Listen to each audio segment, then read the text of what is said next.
The unexpected guest. The sound of heels echoing on the marble floor spread through the immaculate lobby of Sterling and Partners.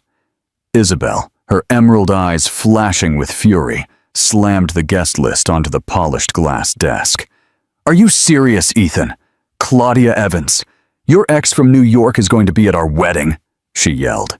Ethan Sterling, 39, didn't look up from the contracts he was reviewing. Only his jaw tightened almost imperceptibly, the only sign that his fiancée's words had landed. "It's just out of courtesy, Isabel. Claudia and I ended on good terms." "Liar!" Isabel walked to the window overlooking downtown. "Nobody invites their ex to their wedding out of courtesy, especially when that ex was—" The words got stuck in her throat. She was about to say, "the love of your life," but she couldn't. After 2 years of dating, she knew Ethan had never looked at her the way he looked at pictures of that architect from New York. "Forget it," she muttered, grabbing her Chanel purse.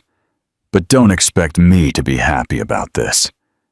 As Isabel stormed out, Ethan finally put down his papers. His assistant, Marcus, timidly poked his head in. "Everything okay, Mr. Sterling?" "Yes," Ethan nodded, but his mind was already 600 miles away, in a small architecture studio where a brown-haired woman designed homes for families who could barely afford them. "You can't ask me to leave everything behind, Ethan!" Claudia had yelled that last night. Her hands were shaking as she packed her belongings. "My work, my projects, the people who rely on me. It's just 2 years in Paris. When I get back, we can build an empire together. I don't want an empire. I want to make a difference." That had been their last real conversation. The next day, Ethan boarded his flight to Paris, and Claudia disappeared from his life as if she had never existed. Now, as he looked at the elegant invitation he had commissioned, Ethan wondered why the hell he had added her name to the list. Maybe he needed to see that she had moved on. Maybe he wanted to show off his success. Or maybe, deep down, he hoped she wouldn't come. Meanwhile, in New York, Clara Evans held that same invitation. Her hands no longer trembled as they had 5 years ago. At 34, she had learned to control her emotions, especially in front of her daughter. "Who is it, Mommy?" Sophia, 4 years and 8 months old, asked, curled up next to her mother on the small living room sofa. Her honey-colored eyes, identical to a certain CEO's in New York, shone with curiosity. "An old friend, my love. He's getting married." "And are we going to the wedding?"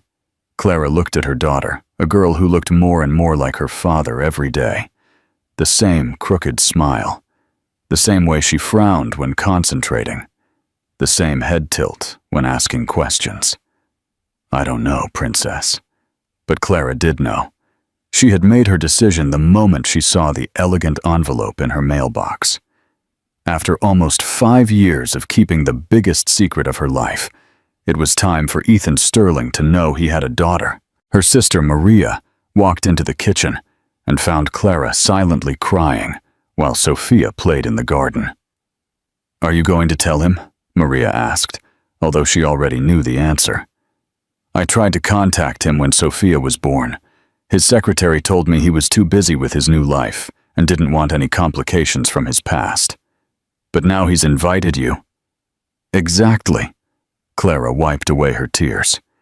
"It's time he knows the truth. Sophia deserves to know her father, even if he's a millionaire bastard who abandons the people he loves."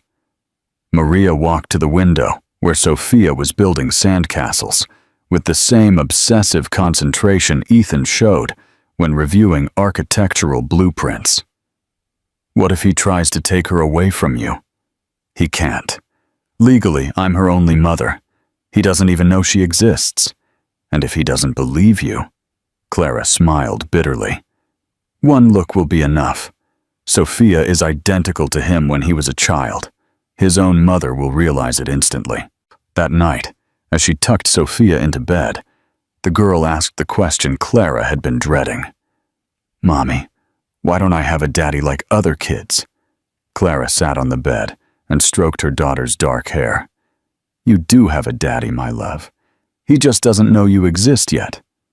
And when will I see him? Very soon, princess. Very soon.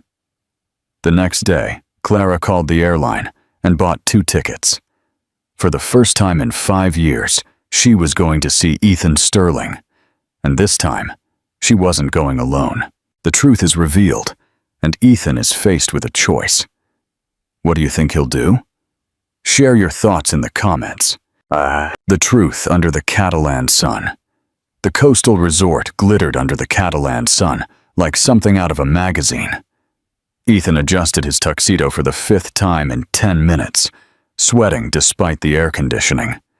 The guests were already filling the main terrace, all dressed in white, as Isabel had requested. You're more nervous than when you close a deal with Japanese investors, his brother Richard joked, adjusting his tie. Are you sure you want to get married? Of course I do, Ethan responded automatically, but his voice sounded hollow even to him. His mother, Elena, approached him with a smile that didn't reach her eyes. Son, why do I feel like your heart isn't here? Ethan was about to answer when he saw a taxi pull up in the reception area.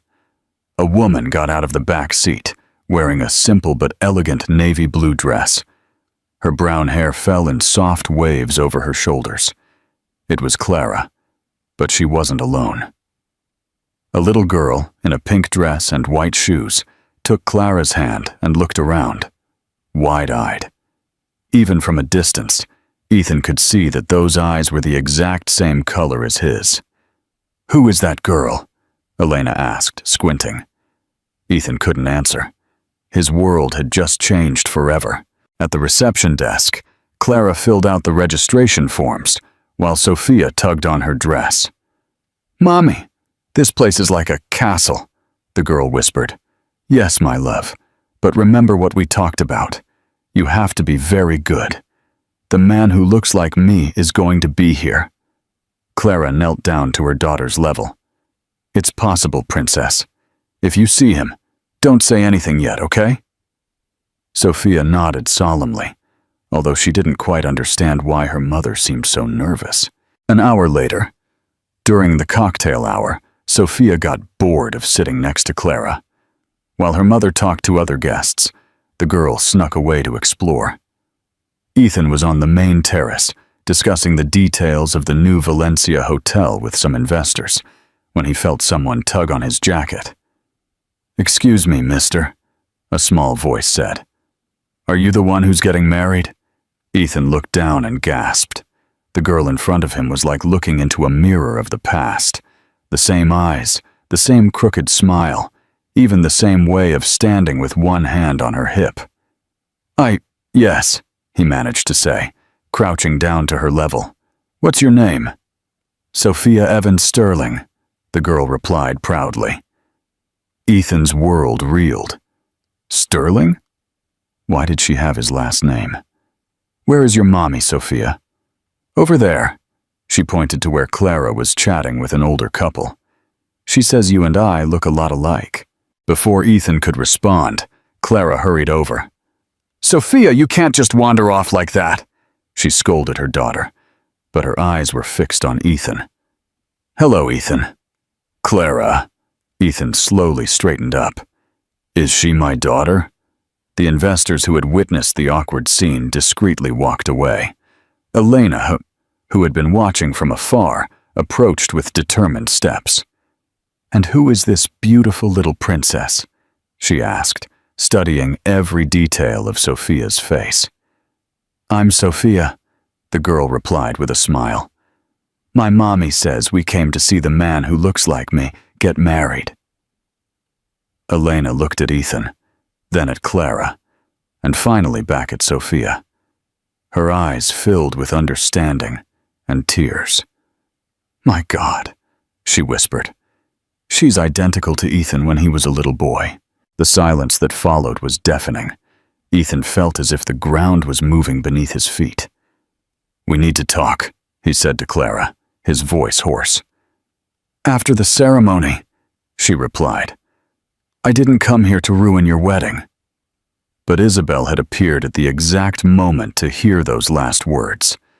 Dressed in a sleek white dress, she walked up to the group with a forced smile. "Ruin what wedding?" she asked, although her eyes had already registered the impossible-to-ignore resemblance between Ethan and the little girl. "Isabel, this is Clara," Ethan said. "And this is Sophia?" the girl completed, extending her small hand. "Are you the bride? You're very pretty." Isabel shook Sophia's hand mechanically, but her gaze had hardened. "How old is she?" she asked in a voice that was too calm. 4 years and 8 months, Clara replied, lifting her chin defiantly. Isabel did the math quickly. The breakup had been 5 years ago. The dates matched perfectly. "Ethan," her voice trembled, "I need to talk to you now." "Isabel, I didn't know," he said. "Now!" she yelled, losing the composure she had maintained all afternoon. The closest guests turned to watch the unfolding drama. Sophia hid behind her mother's legs, scared by the yelling. "It's okay, my love," Clara whispered. "Adults sometimes talk loudly, but it's okay." Elena walked over to Sophia and knelt in front of her. "Do you like to build sandcastles, princess?" Sophia nodded shyly. "Your daddy liked it too when he was little like you." The girl looked at Ethan with wide eyes. "Are you my daddy?" Ethan felt as if he had been punched in the stomach. He couldn't breathe. Couldn't think. He could do nothing but look at this perfect little girl, who was so obviously his daughter. He began to say. But Isabel interrupted him. "Enough!" she screamed. "Everyone to the presidential suite. Now! This conversation is not going to happen in public." As they walked toward the hotel, Sophia whispered to her mother, "Why is the pretty lady so angry?" Clara squeezed her daughter's hand. "Because sometimes the truth hurts, my love, but everything is going to be okay." But seeing Isabel's furious face and Ethan's expression of shock, Clara wasn't sure everything was going to be okay. After 5 years of keeping a secret, it had finally exploded at the worst possible time. If you liked this story, don't forget to like it and subscribe. To see how this dramatic tale unfolds, what do you think Isabel will do now? Share your thoughts in the comments. The confession. When truths come to light, the presidential suite had never witnessed such a tense silence. Isabel paced back and forth like a caged lion, while Ethan stood motionless by the window. Clara sat on the sofa with Sophia on her lap. The girl played absently with the buttons on her mother's dress. "I want a paternity test," Isabel suddenly declared. "Isabel, right now," Ethan began. "Don't call me Isabel," she yelled at him. "Look me in the eye and tell me you didn't know you had a daughter." Ethan looked at her directly. "I didn't know. I swear on my life, I didn't know." "And I'm supposed to believe you?" Isabel turned to Clara. "Why didn't you ever tell him?" Clara took a deep breath before responding. "I tried. When Sophia was born, I called his office at least 10 times. His secretary told me Mr. Sterling was too busy building his new life and didn't want complications from his past." "That's impossible." Ethan frowned. "I never gave that instruction." "Well, someone did." Clara's voice rose for the first time. "Do you think it was easy to raise your daughter alone? To work double shifts to pay for the birth, the diapers, daycare?" Sophia looked up, worried by her mother's tone. "Why are you sad, Mommy?" Clara immediately calmed down and kissed her daughter's forehead. "I'm not sad, my love. Just tired." Elena, who had remained silent, finally spoke. "The girl is a Sterling. Anyone with eyes can see it." "Exactly." Isabel turned back to Ethan. "How did you not realize for 5 years?" "You never asked about her." Ethan closed his eyes, remembering. "The first few months after I broke up with Clara, I tried to call her several times, but her phone was disconnected. I thought she didn't want anything to do with me. I changed my number because I couldn't pay the bills, Clara admitted. I was pregnant, without a stable job, and my pride was the only thing I had left. How convenient, Isabel scoffed. You show up on the day of our wedding with a child you say is his daughter. How much do you want? $1 million? 5? Clara stood up so quickly that Sophia almost fell. Be careful what you say in front of my daughter. Her voice was dangerously low. I didn't come here for money. I came because Sophia deserves to know her father. Mommy, don't yell. Sophia started to cry. The girl's crying cut the tension like a knife. Ethan moved instinctively. Hey, don't cry, princess, he said softly, not knowing exactly what to do. Sophia looked at him through her tears. Why is everyone so angry? Ethan looked to Clara for help. She nodded slightly. Because sometimes adults don't know how to talk about important things, Ethan explained, kneeling in front of Sophia. But no one is angry at you. Are you really my daddy? The simple question broke Ethan. He looked at this perfect little girl, with his eyes, his smile, even his head tilt, when asking questions. I think so, my love. I think I am your daddy. Sophia smiled for the first time since the yelling started. I knew I had a daddy. She turned to Clara.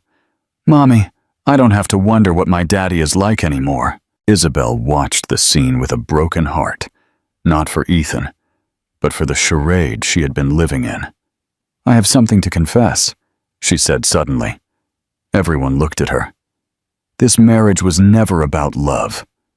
Silence returned, but this time it was from surprise, not tension. What are you saying? Ethan asked. Isabel sank heavily into a chair.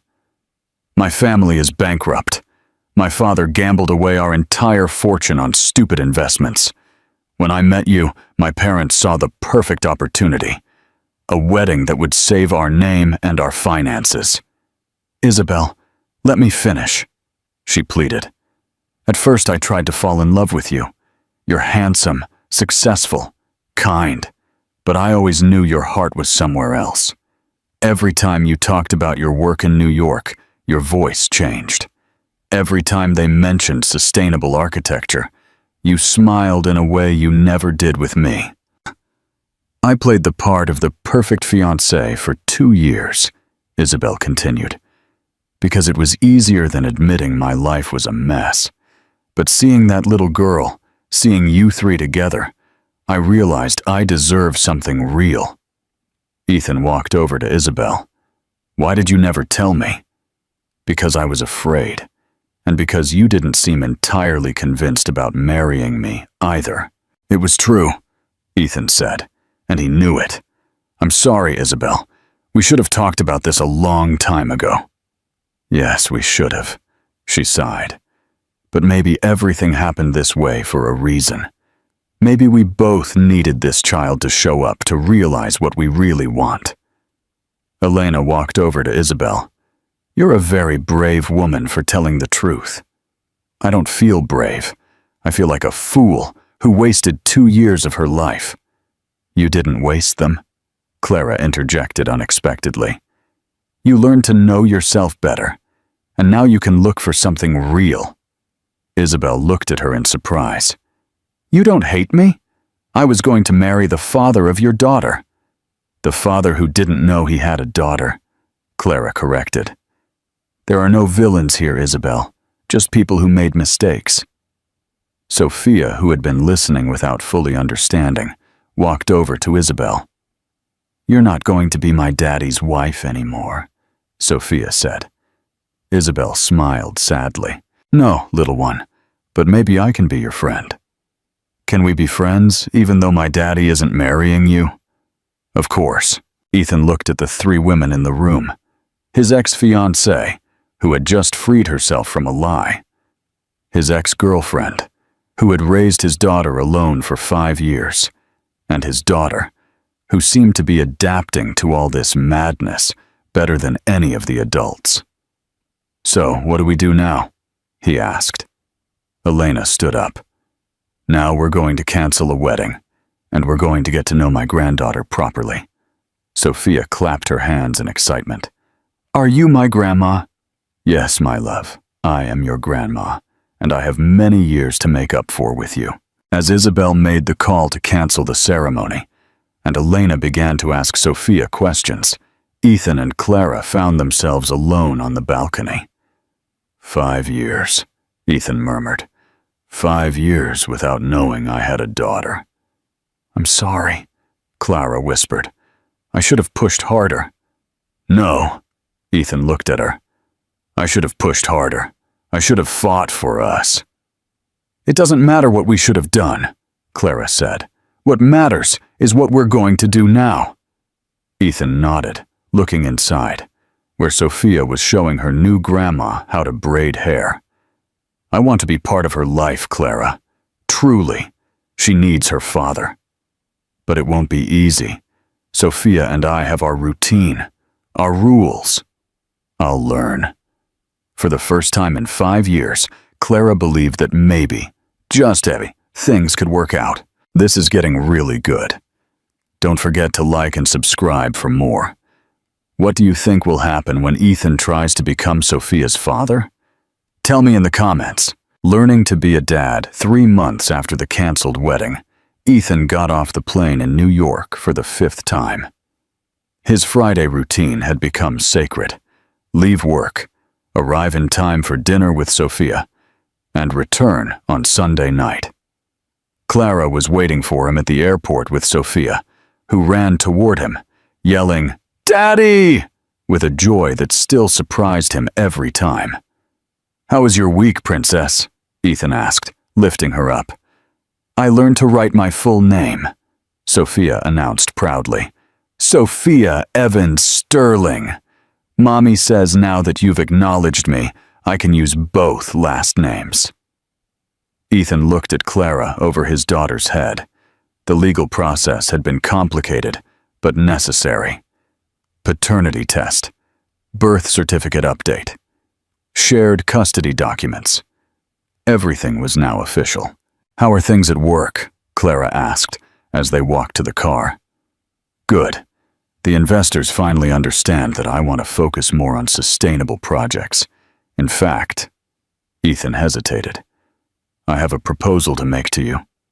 Clara frowned. "If it's about money again?" "I already told you it's not. It's not money," Ethan interrupted her. "It's real work." Back at Clara's apartment, while Sophia played in her room, Ethan unrolled some blueprints on the dining room table. "It's a social housing project in New York. 500 sustainable homes for low-income families. I need an architect who understands the real needs of people."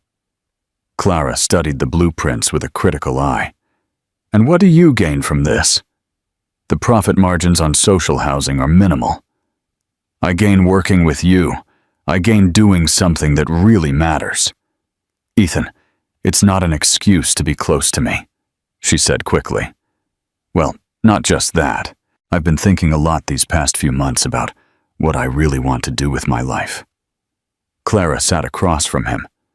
"And what do you want to do?" "I want Sophia to be proud of her daddy, not just because he has money, but because he does good things in the world."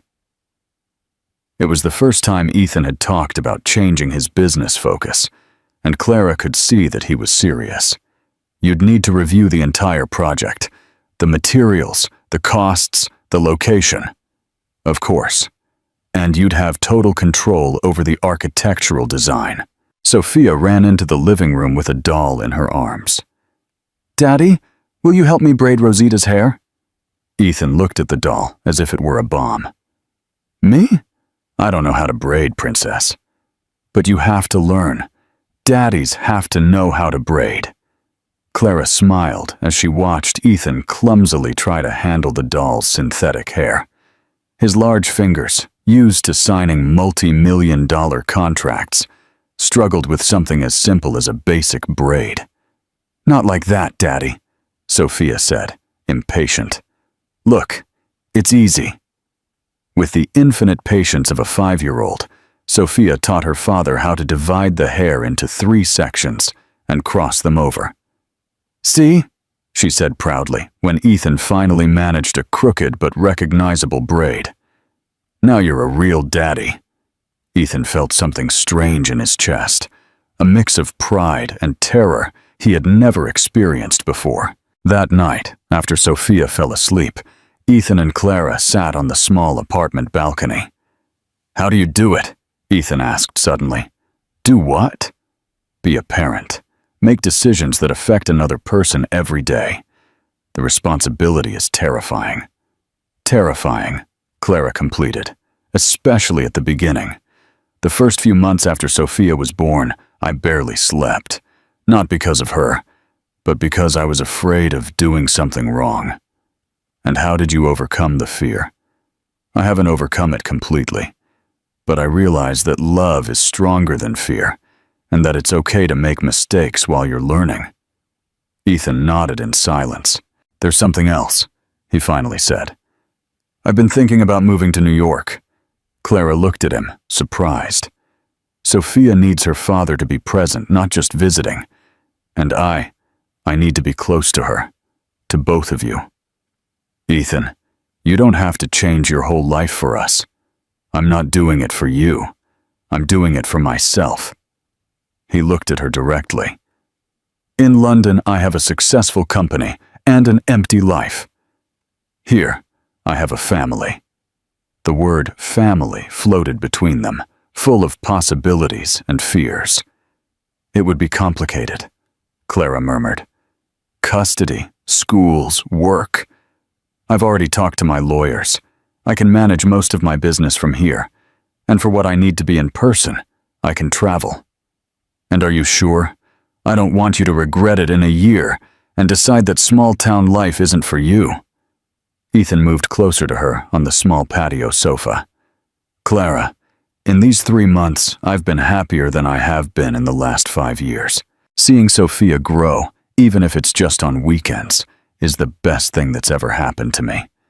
She's been happier too. She asks for you every day." "And you?" Ethan asked softly. "How have you been?"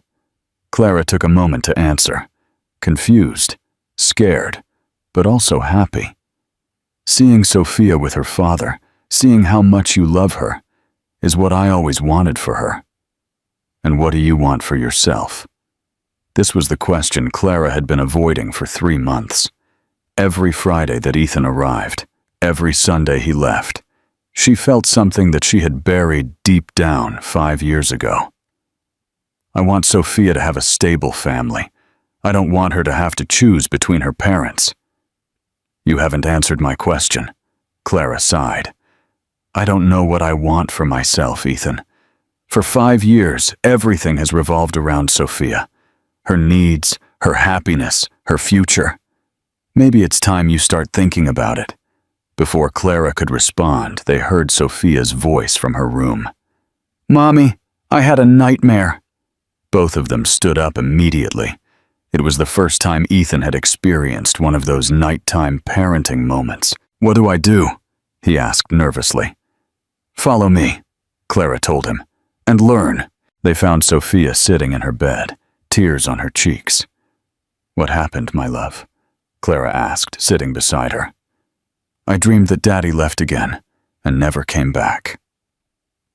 Ethan felt as if a knife had been plunged into his heart. He walked slowly to the bed.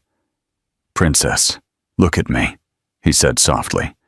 "I'm not going to leave again, I promise. But what if you have to work far away?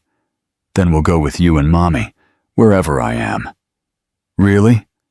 Sophia looked at him with hopeful eyes. "Really? Now, do you want me to tell you a story to make the fear go away?" Ethan didn't know any children's stories, so he improvised a tale about an architect princess who built sustainable castles. Clara listened from the doorway, smiling as she watched her daughter fall asleep in her father's arms.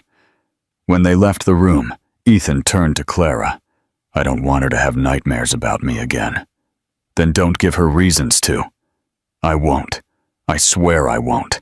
For the first time in 5 years, Clara completely believed a promise from Ethan Sterling. If you liked this roller coaster of emotions, don't forget to like and subscribe.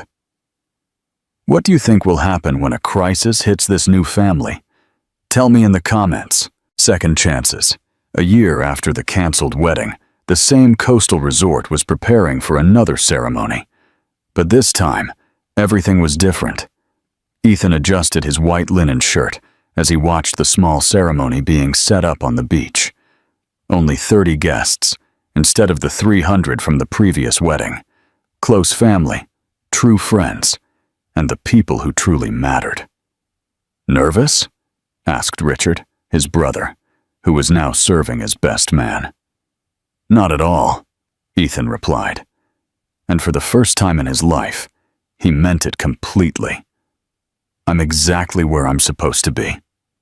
Elena approached with Sophia by the hand. The girl was wearing a light pink dress and a fresh flower crown in her hair that she had helped choose herself. Ready, princess?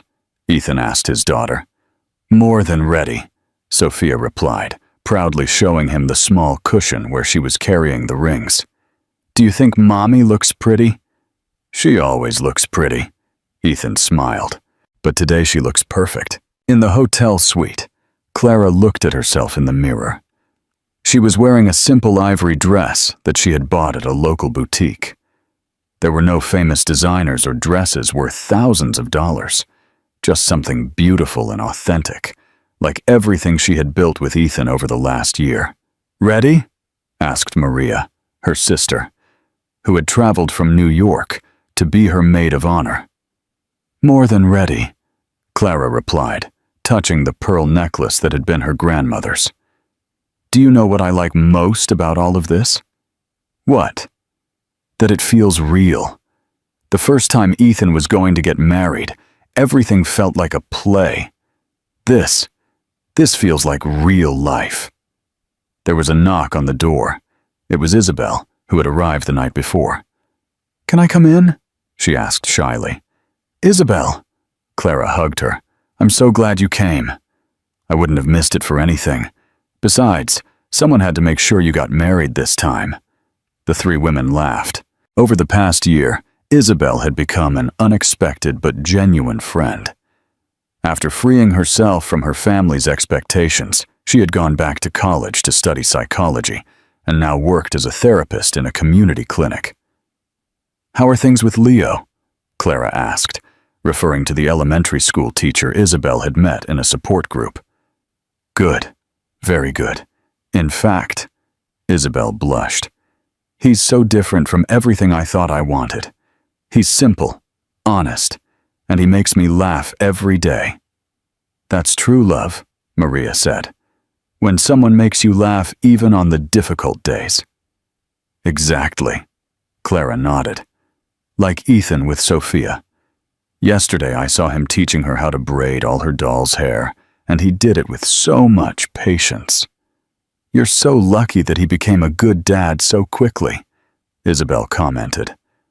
It's not luck, Clara replied.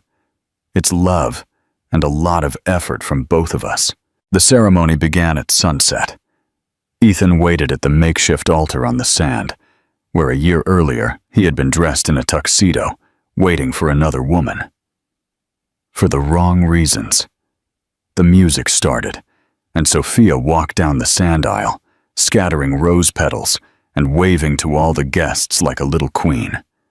The guests smiled, not just because she looked adorable, but because they all knew the story of how that family had become complete.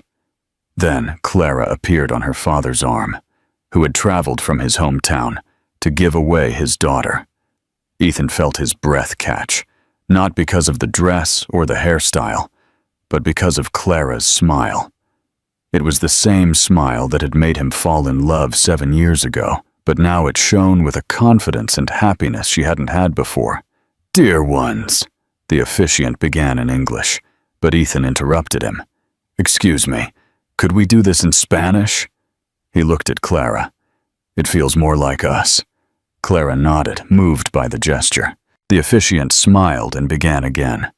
Family and friends, we are gathered here to celebrate the love between Ethan and Clara. When it was time for the vows, Ethan took Clara's hands and spoke from the heart. Clara, 5 years ago I lost you because I believed that success was measured in money and recognition. I was wrong. True success is waking up every morning next to the person you love. It's watching your daughter grow.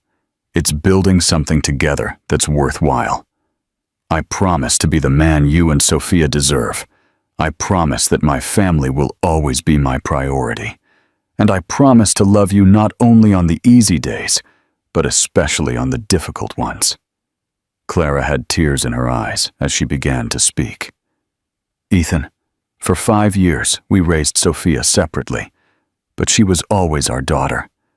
Today we officially become a family, but in my heart, we already were a long time ago.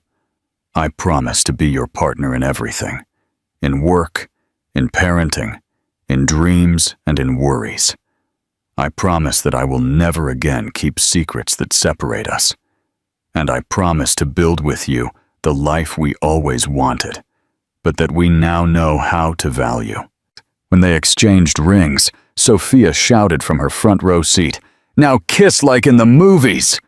Everyone laughed, including Ethan and Clara, who kissed while their daughter clapped excitedly. "I now pronounce you husband and wife," the officiant announced. "You may kiss again." At the small reception on the hotel terrace, Ethan took the microphone to give a speech. "I want to thank everyone for being here, but especially I want to thank someone who is not sitting at a guest table." He looked at Isabel, who was chatting with Leo near the bar. "Isabel, thank you for your bravery a year ago. If you hadn't had the courage to tell the truth, none of us would be where we are today." Isabel raised her glass from afar, smiling. "I also want to apologize publicly," Ethan continued, "to Isabel for making her waste 2 years of her life on something that wasn't real, to Clara for being too proud to fight for us 5 years ago, and to Sophia for missing the first years of her life." Sophia stood up in her chair. "You're forgiven, Daddy, but don't ever leave again." "Never again, Princess. That's a promise." The party continued late into the night, with traditional Spanish music that Ethan had insisted on including. Sophia danced with all the guests, especially with her paternal grandmother and her new godmother, Isabel. Epilogue. Castles in the sand. 5 years had passed since that beach wedding that changed everything for the Sterling Evans family. The Sitch's sun shone with the same intensity, but now it illuminated a very different scene on the sand. Sophia, now 9, was directing the construction operations of the most ambitious sandcastle they had attempted. Her hair, now in 2 perfect braids made by her father, swayed in the sea breeze as she explained her architectural vision. "Daddy, the main tower needs more reinforcement at the base," she instructed him with the seriousness of an engineer. "And Mommy, can you make the bridge more sustainable? Use that seaweed to reinforce it." Ethan smiled as he followed his eldest daughter's orders. At 44, he had discovered that the best construction projects were not measured in millions of dollars, but in smiles and family memories. "Hey, Chief Architect," he said to Sophia, "aren't you forgetting someone?" Sophia looked to where Clara was carrying Leo, her 2-year-old little brother, who was trying to help by throwing handfuls of sand in random directions.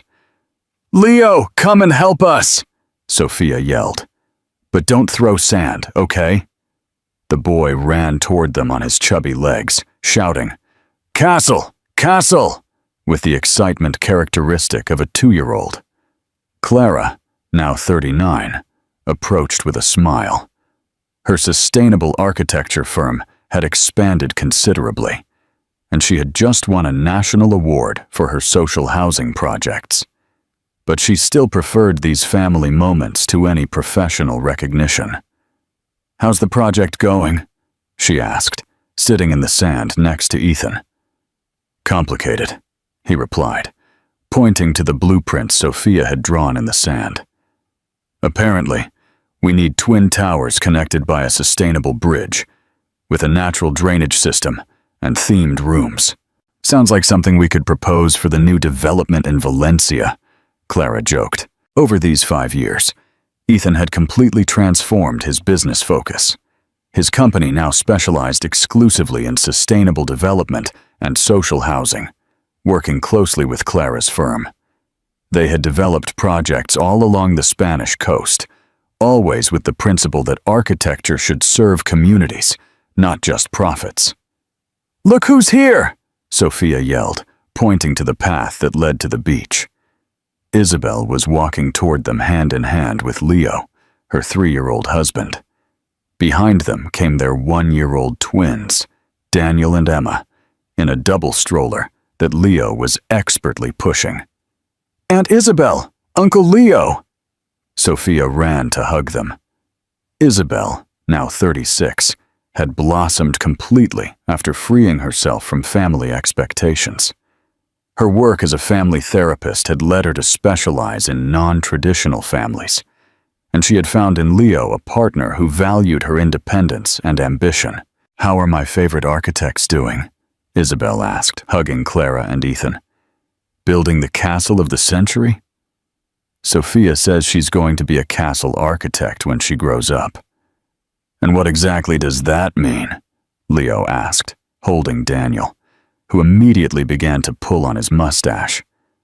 "It means I'm going to design houses that look like castles, but that are ecological and affordable, so that all families can live like kings," Sophia explained, with total seriousness. Isabel and Clara exchanged looks. The girl had inherited her mother's social vision and her father's business ambition, combining them in a completely new way. "That sounds perfect," Isabel said. "When you open your firm, I'll be your first client." As the adults chatted and the children played, Elena walked slowly along the beach. At 72, she had moved to New York to be close to her grandchildren and had become the quintessential loving grandmother. "Where is my star architect?" she asked, opening her arms. Sophia ran to her grandmother, who always had a craft project or fascinating stories to tell. "Grandma, will you help me with the castle windows? They have to be special." "Of course, my love. But first, tell me about school." As Sophia told her grandmother about her science project, a rainwater collection system for the school garden, Ethan and Clara had a moment to observe their extended family. "Can you imagine if someone had told us 6 years ago that we would be like this?" Clara murmured. "I would never have believed it," Ethan replied. "But do you know what surprises me the most?"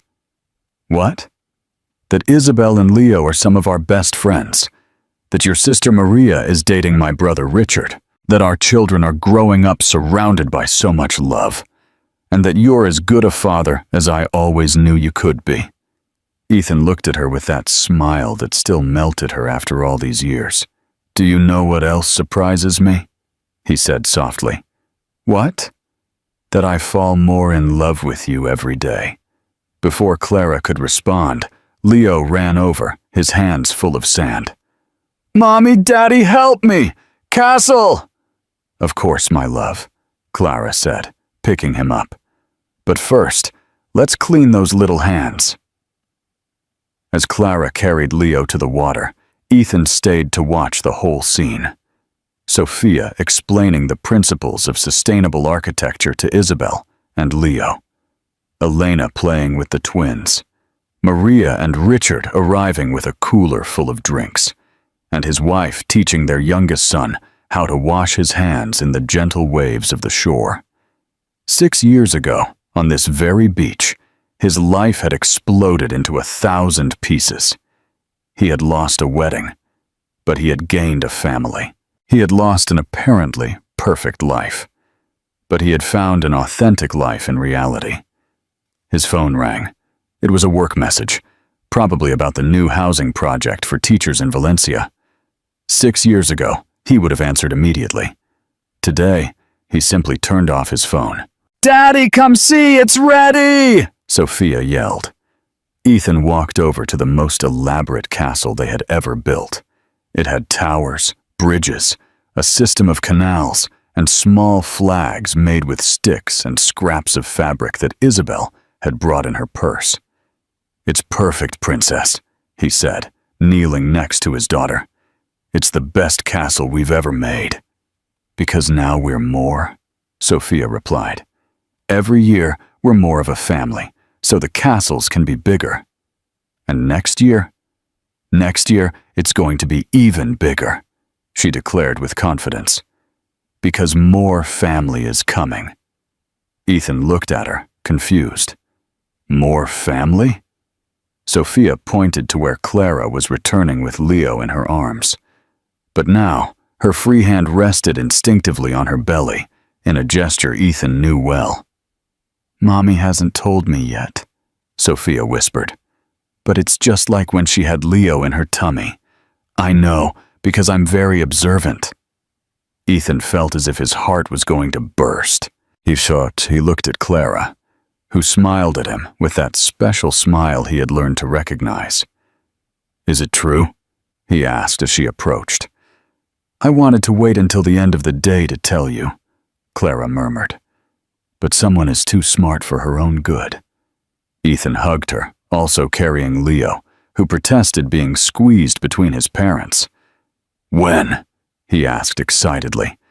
"In March, just in time for the 6th anniversary of our first wedding.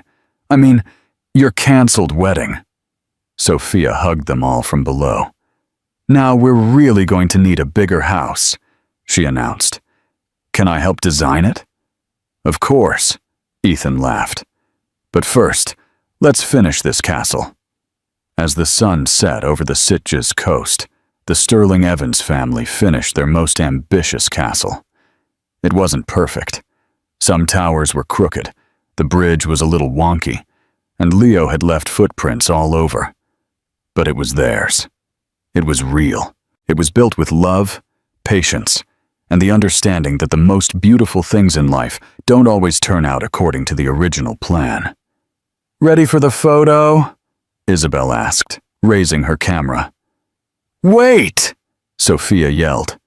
"Something important is missing." She ran to the castle and planted a small flag on the highest tower. She had made it with a stick and a piece of paper on which she had written Sterling Evans family in her best 9-year-old handwriting. "Now it's ready," she declared proudly. The photo that Isabel took that afternoon would become the family's favorite.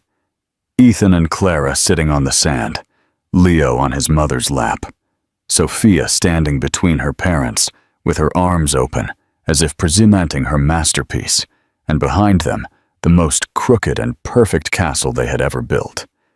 But the true masterpiece was not the sand castle. It was the family they had built brick by brick, day by day, with second chances,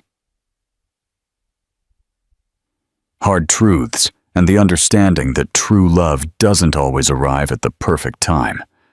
But when it does, it has the power to transform everything. I hope this version captures the essence and emotion of your original story while adhering to all your requests. Tell me what you think.